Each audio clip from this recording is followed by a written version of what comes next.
Tov. Shalom à tous. Nous sommes dans la suite de notre cours dans le livre du Rav Harlap Ma'ayane HaYeshua Zatzal concernant Eretz Israël à deux niveaux différents. Le niveau premier, le niveau que nous voyons avec nos yeux, et le niveau supérieur, le niveau intérieur, qui dit intérieur dit supérieur, c'est le niveau de la névoie, qu'on appelle aussi chazon, c'est-à-dire de prévoir les choses, de voir les choses en profondeur. Nous avons expliqué que toute chose dans ce monde provient de l'infini, béni soit-il. Mais certaines choses se sont manifestées beaucoup plus dans la matière que d'autres. L'une des choses qui est restée dans son potentiel intérieur, c'est la terre d'Israël.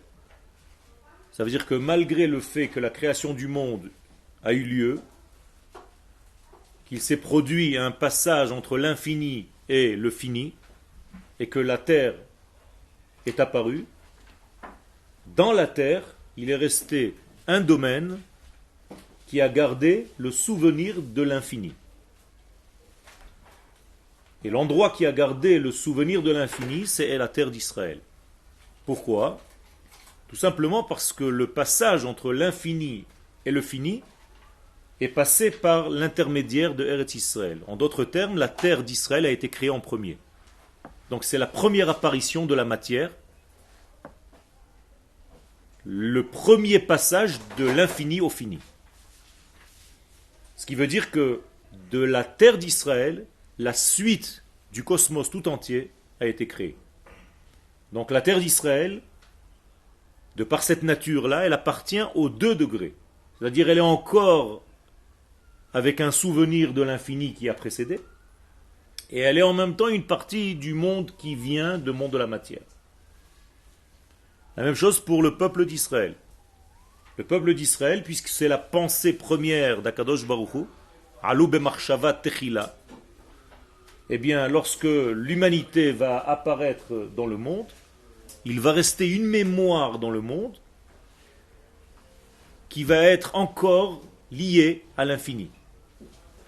Et cette mémoire, au niveau humain, c'est le peuple d'Israël. Donc le peuple d'Israël est resté lié à l'infini, et c'est lui qui aussi est, avec le passage, donnez-lui une chaise. Bravo. Sinon c'est moi qui me mets debout.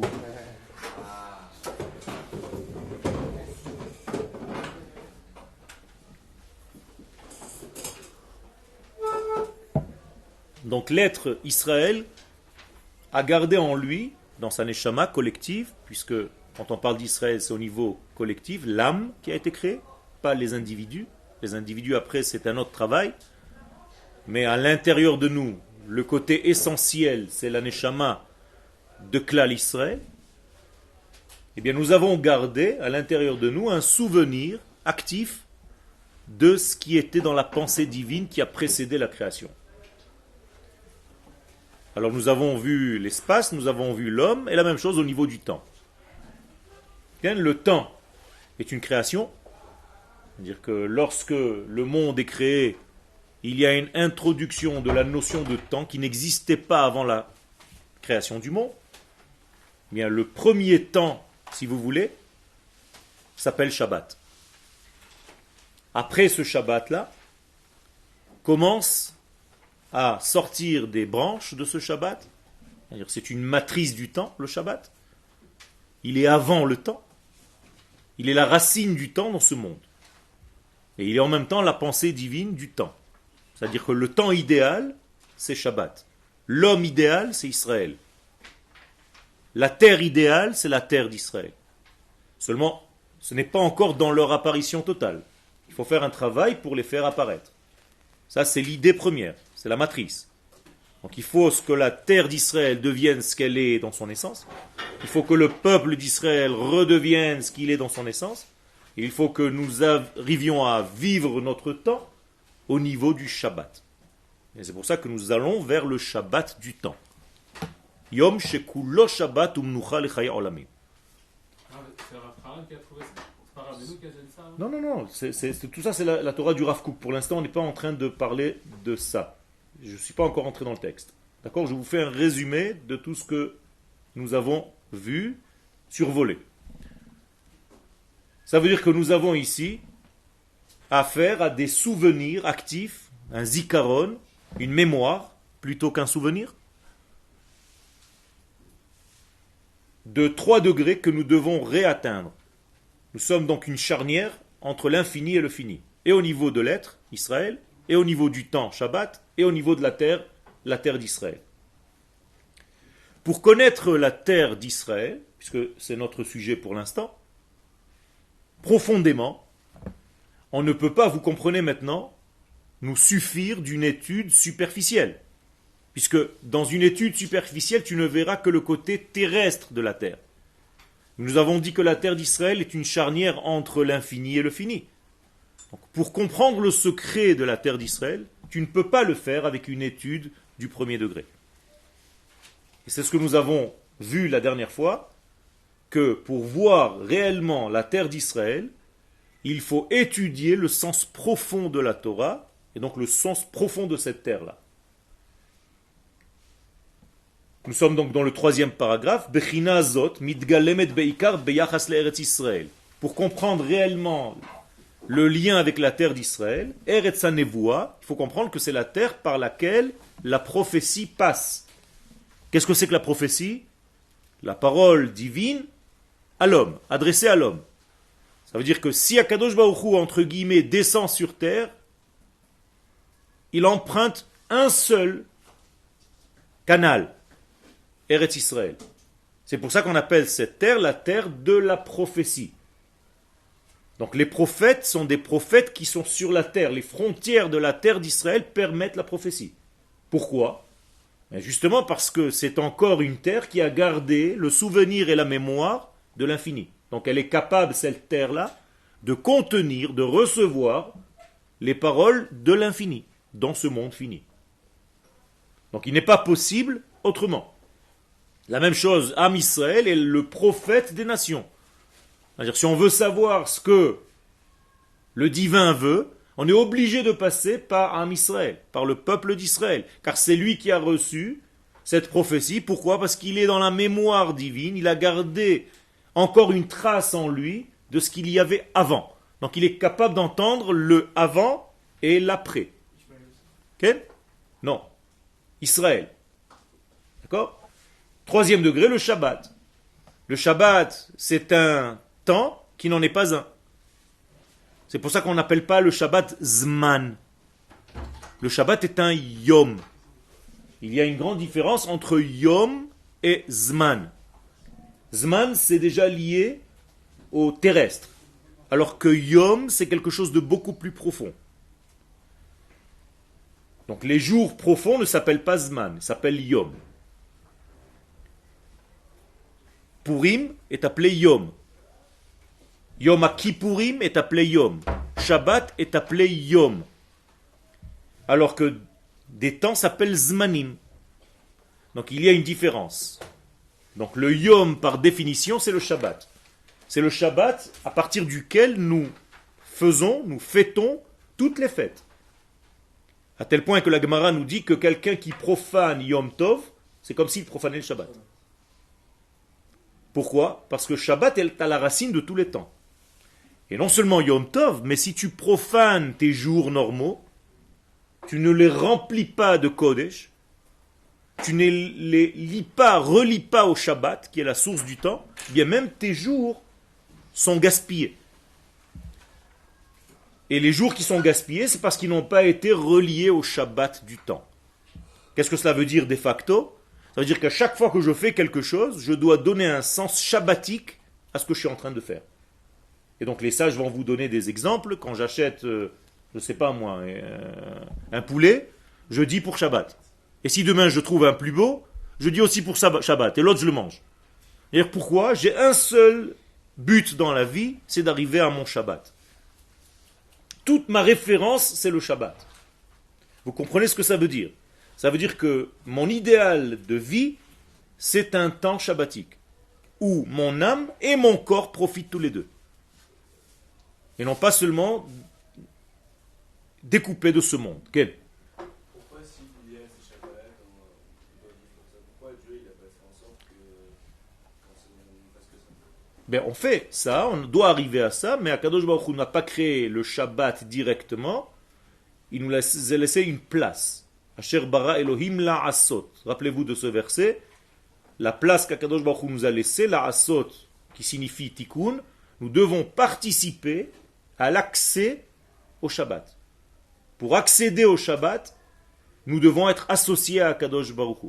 Donc si Akadosh Baruch Hu nous avait donné déjà les choses toutes faites, on n'a aucun sens, aucun plaisir, non seulement aucun mérite, mais aucun plaisir de la chose. Quand vous faites quelque chose de vos mains, quand vous travaillez pour quelque chose, quand vous pensez quelque chose, le jour où cette chose est acquise, vous ressentez une simcha. Et comme Akadosh Baruch Hu veut nous donner une joie de vivre, eh bien il nous donne la possibilité de devenir associés pour arriver au Shabbat du temps.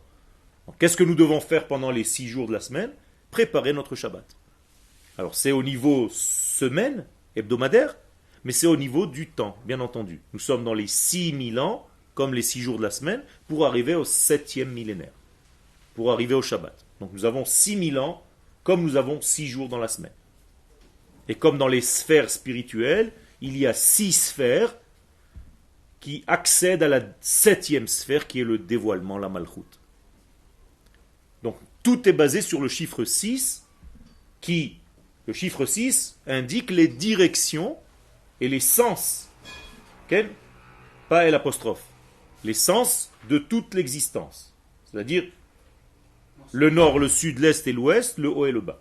Toutes les directions qui doivent aboutir au centre. Le point central, c'est la royauté, c'est celle qui va dévoiler le tout. Donc à chaque fois la lettre Vav ou le chiffre 6, c'est pareil, c'est une lettre qu'il faut dévoiler dans la 7e mesure, dans le 7e degré. Le 6 a besoin de son 7. Le 6 c'est l'homme, le 7 c'est la femme. D'accord? La femme est liée au chiffre 7, l'homme est lié au chiffre 6. Et c'est comme ça que la terre d'Israël devient la terre donc de la prophétie, où Akadosh Baruch Hu parle aux hommes et dévoile aux hommes le but même de la création. Donc, le but, c'est pas seulement d'être un grand Talmid Chacham, étudier la Torah, c'est très bien, mais ce n'est pas suffisant. Il faut arriver à comprendre quel est le sens même de la création du monde. Et pour comprendre quel est le sens de la création du monde, il faut bosser, il faut travailler. Mais on vous le dit d'une manière générale, le sens de la création du monde, c'est que toutes les valeurs de l'infini descendent au maximum dans ce monde fini. Et pour ça, il faut un intermédiaire, il faut un canal. Et ce canal, c'est ces 3 degrés que je viens d'indiquer, donc le temps, Shabbat, l'espace, la terre d'Israël, et l'homme, Am Israël, le peuple d'Israël. Ken? Le 8e jour, c'est quoi? C'est l'homme et la femme en même temps? Exactement. Le 8e jour, c'est un degré profond. Ken? Combien de noms possède le Shabbat? 2. 2. Premier, Et ensuite, Yafé. Le 7e jour. Le deuxième, Shabbat. Quelle est la différence entre les 2 noms? Un est un chiffre, et l'autre est un nom. Okay, les chiffres et les lettres. Qu'est-ce qui est plus grand, un chiffre ou un nom? Un nom. Ça veut dire que celui qui vit son Shabbat seulement comme si c'était un jour de plus dans la semaine, donc pour lui, le Shabbat, c'est seulement le 7e jour. Mais il n'est pas encore en train de vivre son Shabbat. Dans le Kiddush, on dit la asot est à Shabbat. J'arrive à grimper dans mon 7e jour pour arriver au nom. N-O-M, Shabbat. Donc Shabbat, c'est quel chiffre? Le 8. Donc quand tu trouves Shabbat, quand tu fais Shabbat, tu vis le 8 dans le 7e jour. Et ça, c'est tout le secret. Vivre le 8 dans le 7. Vous êtes avec moi ou je parle seul? Ok? Donc, Kol misheruach hasod ofefet oto, dit le Rav, tout quiconque là, le souffle du secret, Et je vous ai déjà dit à maintes reprises que signifie le mot sod en hébreu. Groupe. C'est-à-dire tout celui qui voit, quiconque voit l'ensemble et non pas seulement les détails. C'est ça le sod. Donc la Torah du sod, la Torah des secrets, c'est la Torah de la vision globale et non pas la Torah des détails seulement. Mais quiconque étudie la Torah de cette manière, on merachef et alav, il a en réalité un souffle complet, de complétude dans sa direction de vie. Chash ou margish, eh bien il sent et il ressent. Benis gavot erka shel Eretz Israël. Il sent le véritable niveau de la terre d'Israël. Quiconque n'a pas cela ne peut pas comprendre. D'où est-ce que le Rav tire cet enseignement? Du Rav Kook. J'ai ici au Roth, en Eretz Israël, je suis dans le premier Perek Eretz Israël, dans le deuxième passage, Bet. Al yedeh hitrachakut mehakarat harazim, quiconque n'étudie pas et n'a pas la connaissance des secrets de la Torah, ba hakara shel kedushat Eretz Israël betsura metushteshet. Bien, il ne pourra jamais voir Eretz Israël clairement, il voit toujours flou. Pourquoi? Parce qu'il n'étudie pas le sod, il n'étudie pas le secret. Donc il n'étudie que des parcelles de Torah, il n'étudie pas la Torah du complet. Comme un médecin qui étudie des membres, mais qui ne connaît pas le corps et l'ensemble organique de toute l'être. Vous comprenez bien la différence. Quelqu'un qui traite le lobe de l'oreille et quelqu'un qui connaît l'ensemble organique du corps tout entier. Une grande différence. Eh bien, l'étude de la Torah, du Sod, c'est-à-dire l'étude globale, l'étude qui englobe le tout, qui voit le tout, qui voit l'âme globale de la nation et non pas seulement l'homme individuellement parlant qui prépare son petit olam haba privé, mais tout ceci te brouille la vision de la terre d'Israël. Pire encore, dit le Rav, al yedeh hitnakrut el sod Hashem. Si vous sortez contre cette étude, pour différentes raisons, chacun ses raisons, un va dire c'est interdit, on m'a dit que c'était interdit, l'autre va me dire j'ai pas l'âge, l'autre va me dire j'ai pas je sais pas quoi. Chacun va dire des raisons, il y en a plein. Eh bien, Haïtnakrut, quelqu'un qui se moque de cette étude et qui la refoule en réalité, Naasot asgulot ha'elyonot shel emek ha'chaim ha'elohim ledvarim tfelim. Mais toutes les choses les plus importantes dans sa vie, il ne les comprendra pas. Tout va devenir pas flou, batel, tafel secondaire. Fad, il n'y a rien. Donc il n'aura pas la vision réelle de la chose en question. Ou mimeile. Et alors, qu'est-ce qui va se passer? Dit le Rav, ça va être un manque, et au niveau de la société tout entière d'Israël, et au niveau de l'individu lui-même. Et qu'est-ce que la conséquence de cette chose-là? Regardez comment les choses se relient. Vehagalut motzetchen be mitzad atzmuta. Il va commencer à aimer la galoute. Il va commencer à aimer l'exil. C'est-à-dire pour lui habiter ici ou ailleurs, c'est pareil. L'essentiel, c'est qu'il étudie. Okay? Donc il est en dehors du système complet. Il n'a rien compris. Et là, le Rav rentre un petit peu plus dans les détails. Quiconque ne connaît que la partie dévoilée de la Torah, donc Mishnah Gemara, lo yechsar shum davar yesodi. Il ne lui manque rien. Il a l'impression qu'il est complet, qu'il étudie tout. Mais il n'a pas en réalité le fondement. Bechesron haaretz v'mamlacha, et donc il ne comprend rien ni à la terre d'Israël, ni à la nation d'Israël sur la terre que le Rav ici appelle royaume. Tochne haouma bebinyana, et toutes les expressions de ce royaume d'Israël qui va se dévoiler sur sa terre, donc dans son état, dans l'état d'Israël. Et donc Yesod Tzipiat Yeshua, chez lui, l'attente messianique de la délivrance, hi etzlo kemo anaf tzedadi, ça va devenir quelque chose qui met de côté. Bon, ça va, il y a la Géoula, mais on s'en fiche, étudie. Il y a plus, c'est plus le sujet principal. Donc c'est un homme qui n'a pas compris le sens profond du judaïsme. Et le Rav est en train de nous dire par là même que le sens profond du judaïsme, c'est d'étudier la Géoula. C'est le sujet principal pour lequel le monde a été créé. Et je répète, que veut dire le terme Géoula? Le dévoilement de l'infini dans le monde fini. C'est ça la Géoula. Et un homme de cette qualité-là montre combien il ne comprend pas. Dans cette chita-là, qui affaiblit l'âme du juif.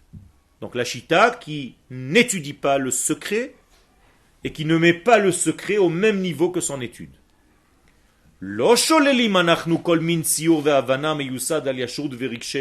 C'est pas qu'on est en train de dire que l'étude du reste n'est pas une bonne étude.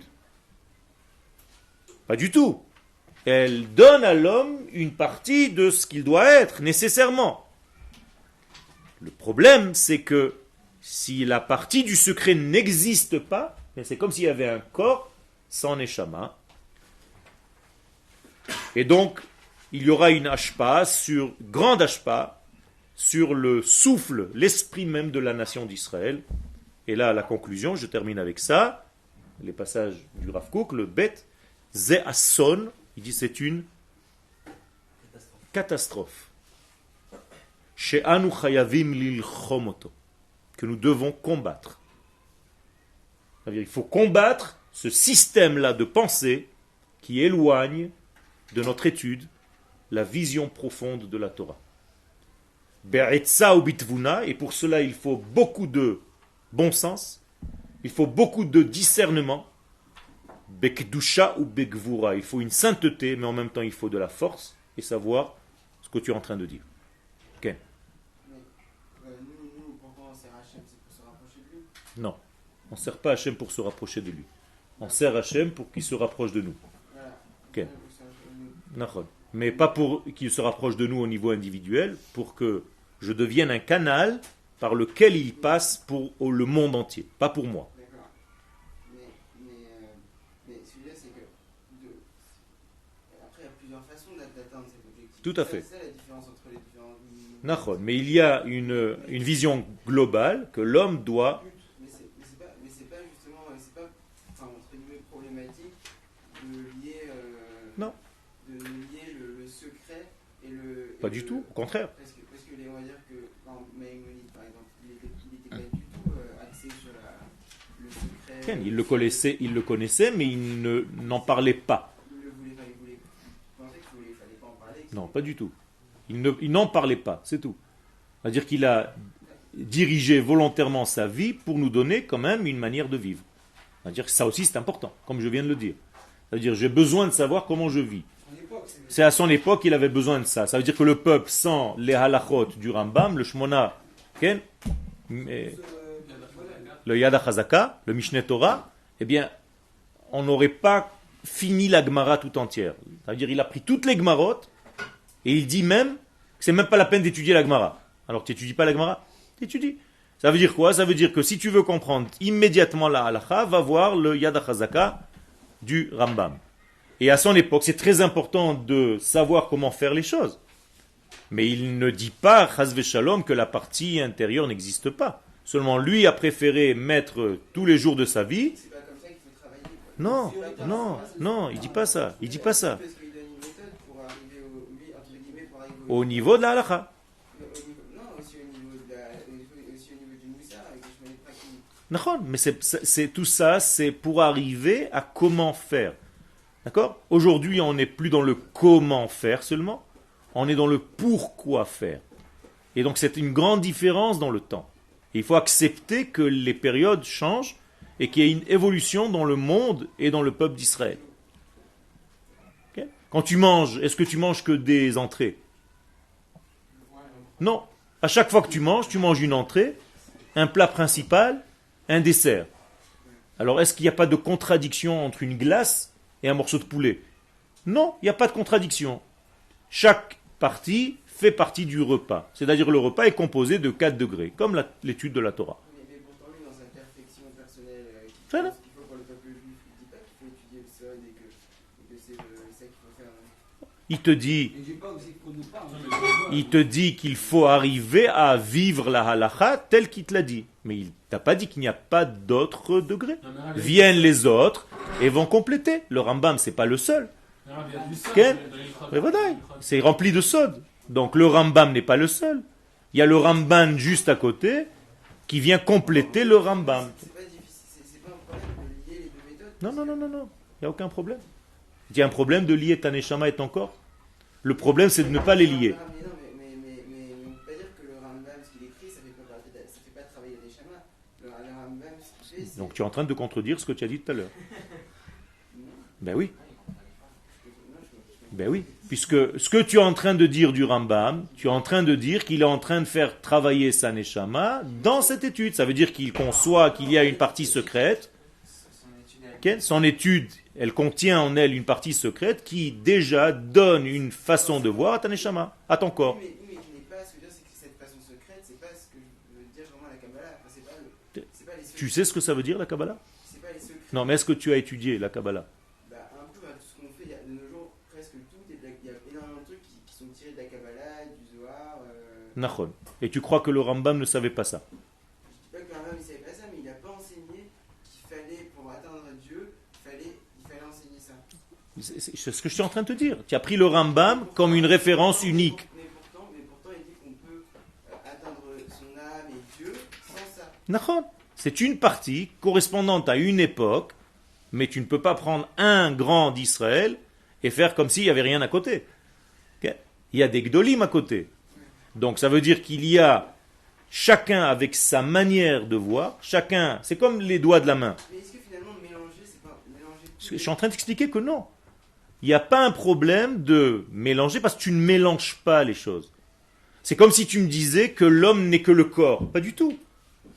Alors, je ne mélange pas le corps et l'âme, mais ils sont imprégnés l'un de l'autre. Un vit à l'intérieur de l'autre. Il n'y a pas de halakha, il n'y a pas de pshat qui ne soit pas rempli de Kabbalah à l'intérieur. Ça n'existe pas. Pourquoi? Tout simplement parce que ça vient de l'infini. Donc, chaque halakha que tu fais, elle est imprégnée automatiquement du sens le plus profond. Donc, tu ne mélanges rien du tout. C'est déjà mélangé. J'ai compris le fond de sa pensée, simplement, c'est qu'il veut dire s'il y a des autres chitotes, alors pourquoi pas faire les deux, comme ce qu'il veut dire, c'est-à-dire les autres chitotes, on va dire cette chita, c'est ça que tu veux dire à peu près? Alors que c'est chacun de ça. Top. Quand tu vis, c'est ton âme ou ton corps. Écoute-moi. 5 secondes. Ton âme ou ton corps qui marche. Bah, c'est mon corps et mon âme. Les deux. Tu n'as pas un problème à les faire lier ensemble? Bah, c'est du travail. Exactement. C'est la même chose. L'âme de la Torah, c'est la Kabbalah. Le corps de la Torah, c'est la halakha. Et l'un ne peut pas vivre sans l'autre. Mais pourtant, dans la chita du Rambam, il ne dit pas que l'âme, c'est forcément la Kabbalah. Et que le corps, Bevadaï. Quand il te parle dans le Shmona Prakim des 5 degrés, des degrés du Nefesh, et qu'ils te disent que c'est tout une seule et même chose, c'est de la Kabbalah. Seulement, ils n'utilisent pas le terme, mais ils te l'apportent exactement ce que ça veut dire. Le premier pérec de Sefer Hamada, Bevadaï. c'est que des Ilchot de Emouna. Bevadaï. Tous les Galgalim et tout. Bevadaï. Tu comprends rien.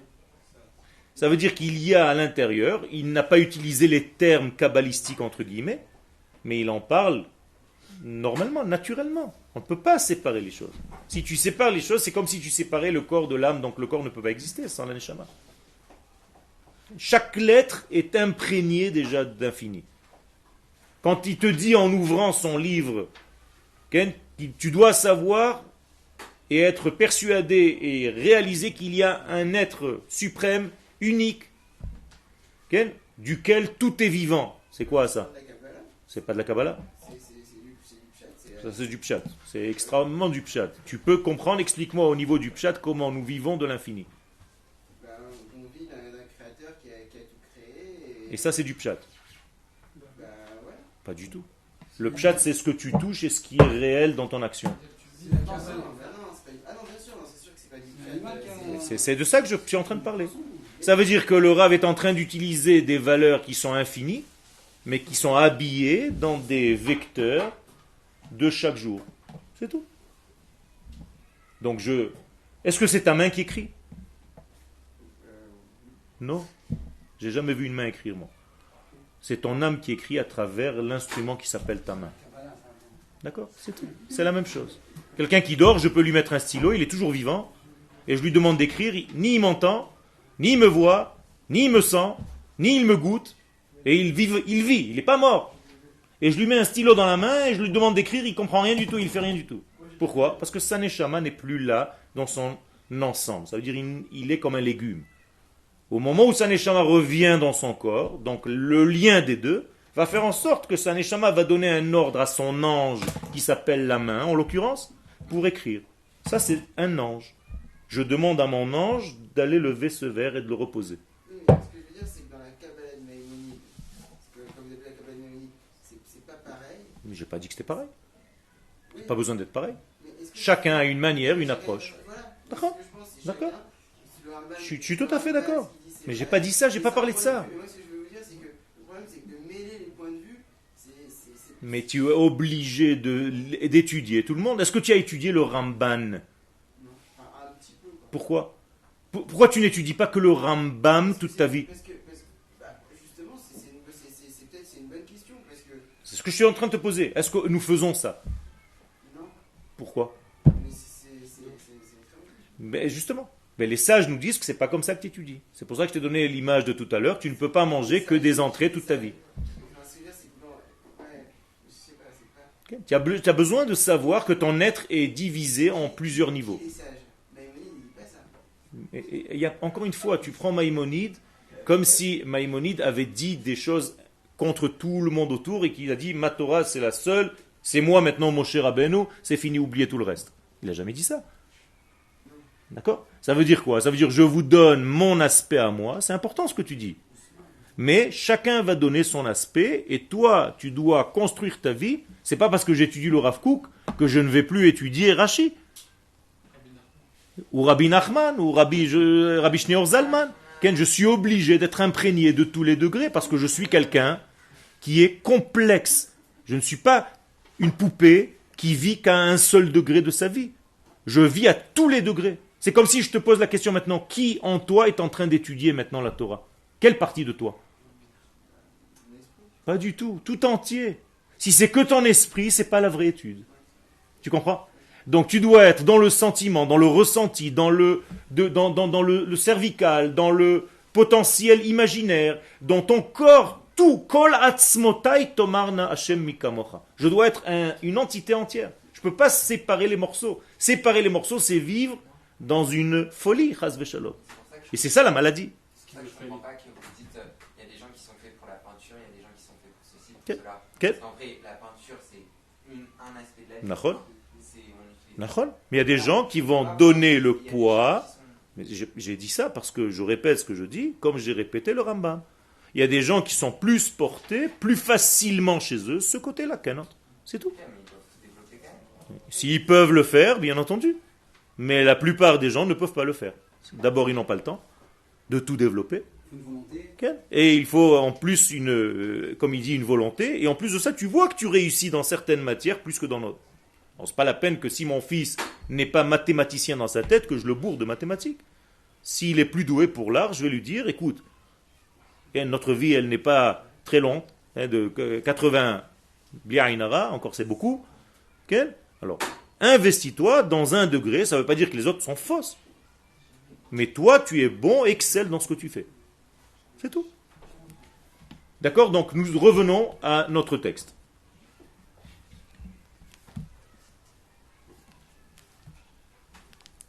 Alors, Vekol Hagvil, et là c'était la dernière partie de la dernière fois. Le Gvil, vous vous rappelez qu'est-ce que c'est? Le parchemin. Gvil, c'est le parchemin.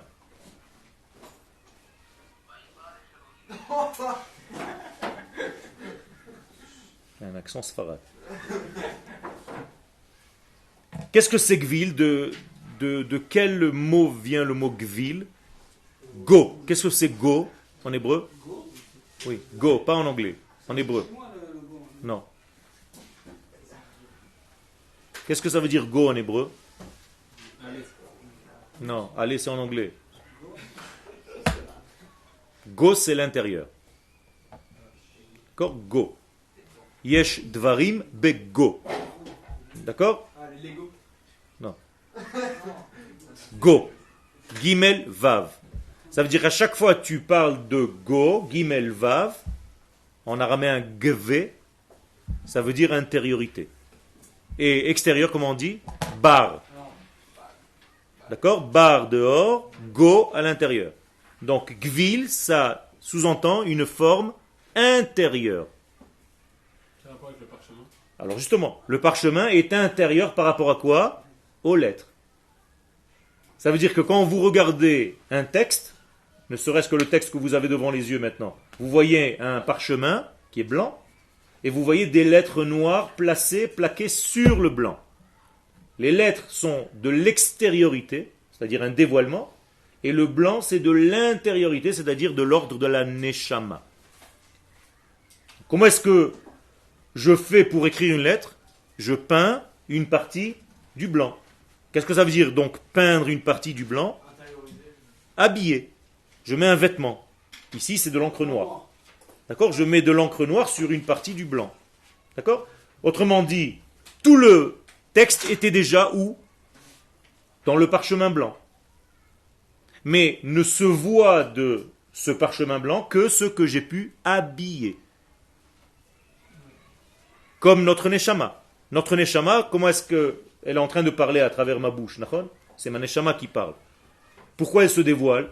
Parce que j'ai habillé, j'ai un vêtement. Mon vêtement, c'est mon corps. Mon corps, c'est le vêtement de ma neshama. Donc elle peut se dévoiler. La lettre, c'est le vêtement du parchemin. Vous comprenez? Donc le scribe, qu'est-ce qu'il fait en réalité? Il habille des morceaux d'infini. En réalité. Et il les sort vers nous, il les met en relief. C'est pour ça que les lettres sont un relief par rapport au blanc. Mais on peut dire, au niveau philosophique, que toutes les lettres étaient déjà dans le blanc. Seulement elles n'apparaissaient pas encore. Il faut que quelqu'un vienne habiller ce blanc par des morceaux de noir. Donc le vêtement, par définition, il est noir parce qu'il dévoile. Ok? Comment ça se fait que l'habillement il est plus petit que. Enfin, normalement, quand on met un habit, c'est forcément plus grand que nous pour s'habiller. Et là, Non, l'habit, tu es en train de parler de ton corps. tout, tout en général. Non, non. Le vêtement est beaucoup plus petit. C'est pour ça qu'il ne dévoile qu'une partie, en réalité. D'accord? Donc tu crois que tu as habillé ta neshama, mais en réalité tu n'as habillé rien du tout. Donc le peu de texte que nous avons, il nous dit quelque chose. Mais il y a encore beaucoup plus à apprendre du blanc, qui n'a pas encore été peint en noir. Vous comprenez? Donc la majorité de la feuille, c'est du blanc ou du noir? Du blanc. La totalité de la feuille, c'est du blanc ou du noir? Du blanc. Parce que même sous la lettre, il y a du blanc. Donc, moralité, je n'ai pas enlevé le blanc, j'ai tout simplement habillé. Il n'y a qu'à tourner la feuille. Vous voyez que tout est blanc. Donc moralité, la neshama ne peut pas être perturbée, elle ne peut être que habillée par quelques degrés. Donc les lettres ne sont que des vêtements qui font venir l'infini au fini. Comment est-ce qu'on dit faire venir? Je vous l'ai dit déjà. En araméen, ata. Ata veut dire venir. Donc la lettre haute veut dire je fais venir de l'infini vers moi. Parce que la Géoula, ça veut dire qu'on fait exprimer notre neshama sans ses habits. Non, au contraire, il faut l'habiller. Donc il faut savoir. Ok. Il faut savoir donner un vêtement qui correspond à la neshama. D'accord? Donc le vêtement est important. Parce que les vêtements sacerdotaux. Non, c'était un jeu de mots. Les vêtements, c'est quoi les vêtements? Le pas plus juste, c'est l'encre. Hein? Le pas plus juste, c'est à l'euro de l'encre, on va dire. Le... Si les lettres, c'est les vêtements qui font venir à l'intérieur. Quel? À ce moment-là, le pas plus juste. Nous sommes la lettre. Nous sommes les lettres de l'infini. Exactement. D'accord? C'est-à-dire nous représentons les lettres de l'infini. C'est pour ça que chacun de nous a une lettre dans le Sefer Torah. Et c'est pour ça que quand on lève le Sefer Torah, tu regardes la lettre avec laquelle ton prénom commence. Quel? Vous avez dit le noir, il n'a pas d'influence sur le blanc, parce que si on tourne la page, il n'a pas la page blanche. Je n'ai pas dit qu'il n'a pas d'influence. Il ne peut pas perturber le blanc. Si, ça perturbe le blanc. Non, Parce que l'habit, ça ça ne fait pas le moine. perturbe D'accord. l'âme. fait perturber, mais c'est pas dans. Mais ça ne perturbe pas sa neshama. Si. Non, ça perturbe le dévoilement, mais pas sa neshama. Parce qu'on dit qu'une femme, grâce à ses habits, sniout, ça va lui faire une sniout intérieure dans son. On dit, tu es en train de me dire on dit. Je suis en train de t'expliquer que la neshama est imperturbable, tu l'as dit ce matin en plus. À moins que tu mentes. Qu'est-ce que tu as dit ce matin quand tu t'es levé? Elohai neshama, shenata tabi, teora. Alors demain matin, tu ne dis plus. Tu mens. Alors, tu comprends ce que je suis en train de te dire? La neshama est imperturbable. Ce qui est perturbable, oui, et là je suis d'accord avec toi, c'est le dévoilement que tu étouffes. Mais la neshama elle en même, elle n'a rien, elle ne peut pas bouger. Pourquoi qu'on étouffe? Tu étouffes sa possibilité de s'exprimer. C'est l'inverse. Grâce aux vêtements, Grâce aux vêtements, tu peux ou mieux exprimer ou moins bien exprimer. Mais la neshama elle-même, tu ne peux pas la toucher. Le fait de ne pas manger cachère, par exemple, ça ne perd pas la neshama. Non. D'accord? Un juif, même s'il a fauté, il reste Israël dans son propre intérieur. Seulement le dévoilement de ce Israël ne peut pas sortir. On peut la salir, la neshama. Slicha? On la salit, on la salit. Non, tu ne peux pas salir une neshama. Comment ça, c'était théora le matin? Parce que justement, pour montrer qu'elle est tout le temps théora. C'est-à-dire qu'elle est imperturbable. C'est un bon purifié, Non, pas du tout. Elle ne se purifie pas, elle n'a pas à se purifier. Elle est déjà pure d'essence. C'est une partie divine. C'est comme si tu t'habilles mal ou bien. Ok? Ouais. Si ton vêtement, si ta chemise a une tache, c'est toi que tu jettes dans la machine ou la chemise? C'est ma mère. La touma, c'est que extérieur. Physique. C'est superficiel. D'accord? Quel? Jamais. Un juif ne peut jamais perdre sa qualité d'Israël. Il y a écrit l'école Israël, il y a même Chelek l'olam haba. et qu'il y a plein de cas où il dit on fait ça, il y a personne, ça part au lama. Ça veut dire que tout le monde a, c'est le premier verset, donc ne l'oublie pas. Tout le monde a. Et ce que la Gemara te dit que certains vont perdre en réalité, ils vont perdre quoi? Par leur neshama. Ils vont perdre la possibilité de dévoiler cette neshama, donc on va le donner à quelqu'un d'autre de dévoiler. Mais cette neshama, elle est toujours vivante. La neshama reste vivante, c'est une forme de vie imperturbable, immuable, intransformable, qui n'est pas liée au temps, ni aux actions, ni à rien du tout. Ce que tu peux gâcher, salir, c'est les vêtements qui vont entourer cette neshama. Alors il y a plusieurs vêtements, et ceux-là tu peux les perturber, mais la neshama, rien du tout. À tel point que les sages nous disent que quand un homme faute, sa neshama elle sort. Elle le quitte, pour ne pas justement, parce qu'elle n'a aucun rapport avec lui. Donc il devient comme un mort qui n'a pas de neshama, donc il est rentré dans un système où il n'est plus lui-même. On peut changer de neshama, genre s'il arrive à un niveau où il change. On lui rajoute une parcelle. Ok? D'accord. c'est quoi qu'on appelle le carré? Karet, c'est sortir de l'ensemble de la Houma, mais en réalité, il y a d'autres textes qui nous disent Loïdach mimen onidach. C'est-à-dire pour l'instant il est retranché, mais en réalité Akadosh Baruch Hu fait en sorte que cette même Neshama revienne dans d'autres formules que Akadosh Baruch Hu connaît lui-même. Je ne veux pas rentrer maintenant parce que c'est vraiment de la Kabbalah. Quels sont ces vêtements dont on parle? Ces vêtements, ça s'appelle le Tselem. Le Tselem C'est le mieux. Elohim. Okay? Le Tselem, c'est pas le corps en chair et en os, c'est avant celui-ci, c'est le corps avec lequel on se balade une fois qu'on quitte ce monde. Ça veut dire qu'une fois qu'on quitte ce monde, c'est pas la Neshama qui se balade, elle est encore habillée d'un autre vêtement, le même qu'on avait dans ce monde, mais beaucoup plus fin, transparent. Qu'est-ce qu'on essaye de faire dans les films, un petit peu comme une transparence. Et c'est comme ça que les Neshamot se reconnaissent dans le Gan Eden. D'accord? Mais c'est pas encore la Neshama. C'est pas physique, okay? C'est toujours superficiel par rapport à la vraie essence qu'on appelle Neshama. Ça veut dire, si même au Gan Eden, c'est pas ça qu'on est, ça veut dire on n'en aura jamais conscience de ce Exactement, exactement. La Neshama qui est à l'intérieur de nous, c'est une partie divine qu'on ne peut jamais réellement connaître. Tout à fait. On peut seulement dévoiler des parcelles en mettant des vêtements adéquats. Donc à chaque fois que je choisis un bon vêtement, je vais appeler ça d'une autre formule pour que vous compreniez bien, un cli ou une mida, une mesure, une vertu de vie, eh bien je vais dévoiler une parcelle de moi qui était à l'intérieur, qui est toujours à l'intérieur de moi, mais maintenant je vais la dévoiler. Et donc je ne suis que ce que je peux dévoiler de ce que je suis à l'intérieur. Vous comprenez bien? Ça veut dire que je suis plein de choses. Mais combien j'ai vécu de ces choses-là? Rappelez-vous l'histoire du portable que je vous ai dit la dernière fois. Dans le portable, il y a beaucoup d'applications, mais moi j'ai utilisé 3, 4, 5. Il y en a des milliers. Donc qu'est-ce que j'ai vécu de ce portable? Que les 5 applications que j'ai. Et alors je n'ai pas fini, on va envoyer quelqu'un d'autre qui est toujours le moi sous un autre vêtement. Quel? Est-ce que la Neshama elle change ou elle peut s'améliorer? Elle ne change pas la Neshama. J'ai dit immuable, intransformable, rien du tout. Tout ce que vous connaissez du mot changement, ça n'existe pas au niveau de la Neshama. Ça n'existe pas. Tu ne peux que rajouter des vêtements et faire apparaître des parcelles nouvelles dans ta vie. C'est tout. C'est ce que dit Moshe dans le psaume, qu'on vit que 80, 70, 80 ans, qu'en vérité, on n'exprime pas exactement tout ce que toute notre Il a fait.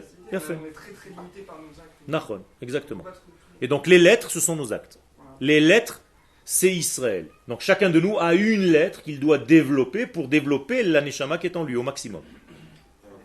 D'accord? Encore le fait d'être présent en terre d'Israël. Ah, il a fait. Alors justement la même chose au niveau de l'âme collective, elle ne peut pas se dévoiler si le vêtement terrestre ne correspond pas. Donc de la même manière que je dois m'acheter des vêtements qui correspondent à ma taille, si je me mets du 62, je vais être comme un pyjama, je ne vais pas pouvoir bouger. Chaque fois que je vais écrire, je vais me salir les mains. Eh bien, il y a une terre qui correspond à ma nature pour me dévoiler au maximum. C'est-à-dire optimale. Donc la terre d'Israël, c'est la terre optimale pour dévoiler le divin pour le peuple d'Israël. C'est tout. C'est le vêtement qui correspond le plus à notre nature. C'est aussi simple que ça. Ken? Est-ce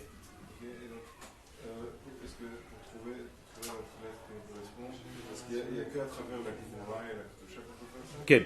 C'est pour ça que le Rav a dit ce que j'ai dit tout à l'heure, qu'il y a des degrés qu'on n'a pas vus, mais qu'il faut dévoiler l'une après l'autre. Et pour ça, il faut étudier les séphirotes, c'est-à-dire toutes les formes de mesures qui sont en nous. Sphira vient du mot comptabilité, l'ispor. Donc je dois savoir les mesures de ma vie. Donc je dois étudier. C'est encore une étude à part que Be'ezrat Hashem on fera vers la fin de l'année. Nahon que c'est évident que la Neshama elle ne peut pas changer sa maut. Nahon. On dit que comment ça s'appelle un cli.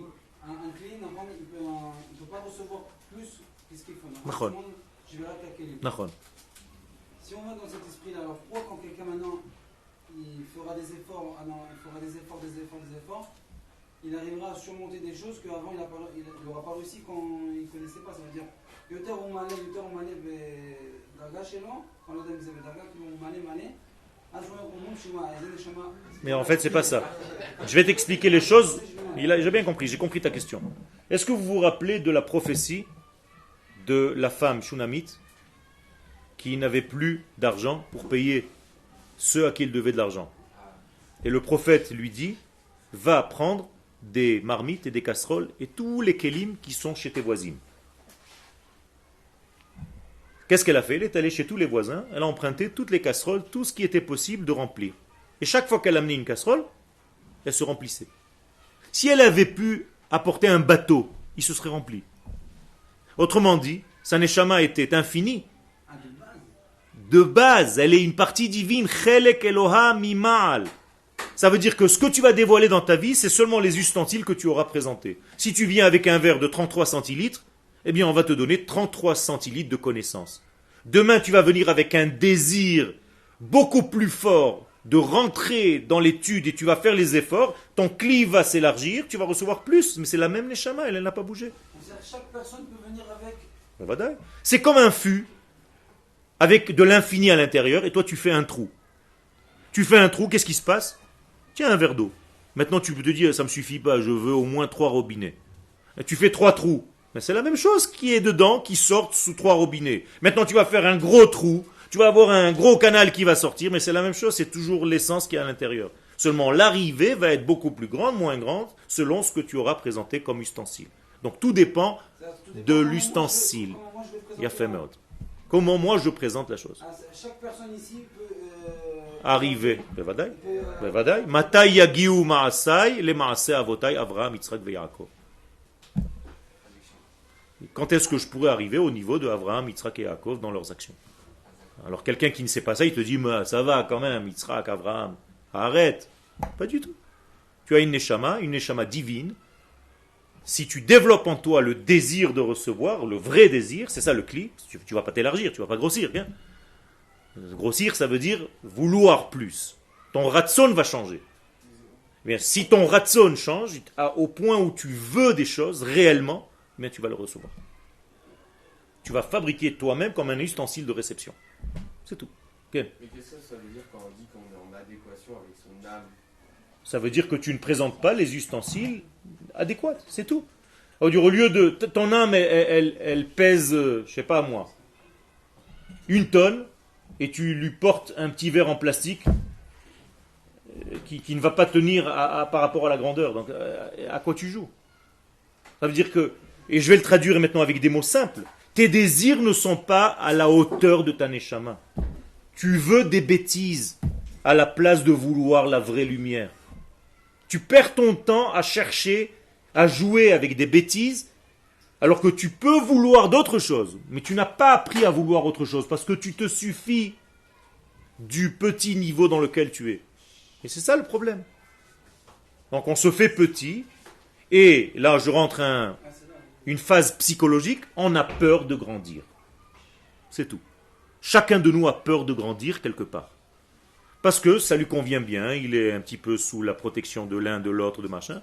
Il ne veut pas prendre de responsabilité. À l'armée, ça s'appelle Rosh Katan. Okay.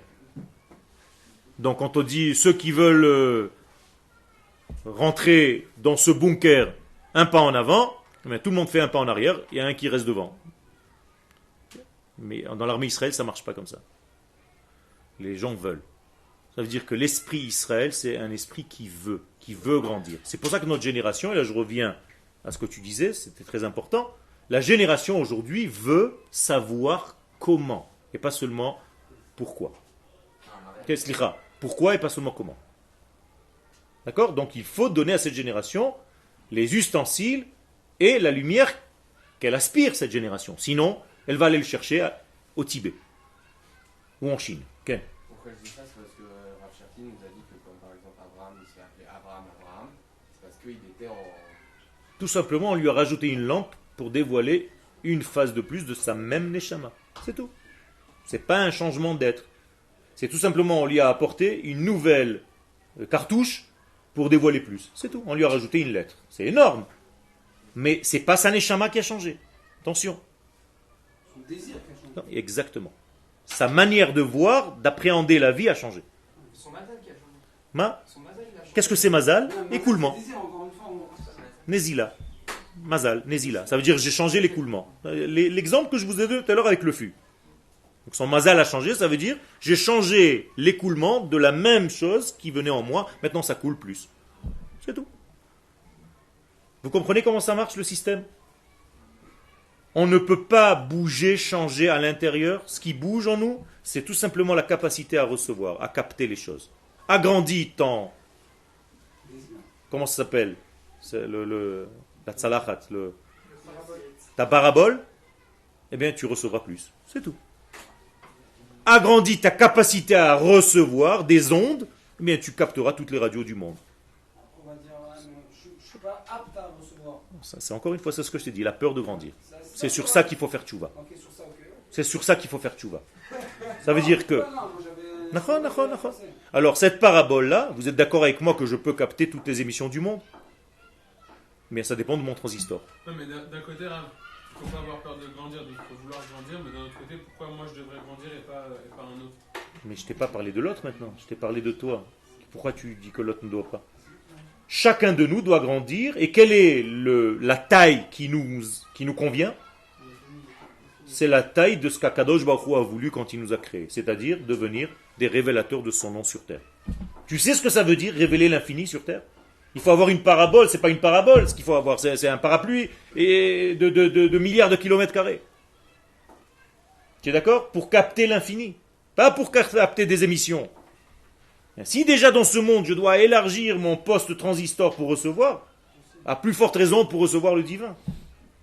Okay. Il y en a beaucoup qui veulent des choses, mais je crois ils veulent pas, ils font semblant de vouloir. Ils se font peur tout seuls. C'est comme des gens qui ne veulent pas guérir de leur maladie. Parce que ça les arrange d'être malades, parce que tout le monde les plaint et on s'occupe d'eux au moins. Il y a des gens qui veulent être malades. Quand vous étiez petit, vous aviez tous envie de vous mettre un plâtre. Il y a un effort. Tiens, pourquoi? Parce qu'il a un plâtre et tout le monde se fait attention à lui. Machin.